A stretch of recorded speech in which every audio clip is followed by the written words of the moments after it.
রাশিয়ার কুরস্ক অঞ্চলে টানা চতুর্থ দিনের মতো ইউক্রেনীয় হামলা মোকাবেলায় লড়ছে রুশ বাহিনী। সেখানে আরও সেনা মোতায়েন ও অস্ত্র পাঠিয়েছে মস্কো। সেই সঙ্গে জরুরি অবস্থা জারি করা হয়েছে। কুরস্ক থেকে কয়েক হাজার বাসিন্দাকে সরিয়ে নিয়েছে কর্তৃপক্ষ। প্রিয় নম্বর সেট করে বিকাশে সেন্ড মানি করুন ফ্রি। অঞ্চলটিতে বৃহস্পতিবার 280 ইউক্রেনীয় সেনাকে হত্যা এবং 27টি সাঁজোয়া যান ধ্বংসের দাবি করেছে রুশ প্রতিরক্ষা মন্ত্রণালয়। গত কয়েকদিনের লড়াইয়ে প্রায় 1000 ইউক্রেনীয় সেনা নিহত হয়েছে বলে দাবি তাদের। রাশিয়ার লিপেটস্ক অঞ্চলে একটি সামরিক বিমান ঘাঁটিতে হামলার দাবি করেছে ইউক্রেন।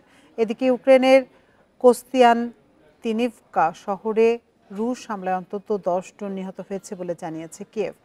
ধ্বংসস্তূপের নিচে আটকে পড়াদের উদ্ধারে কাজ করছে জরুরি বিভাগের কর্মকর্তারা।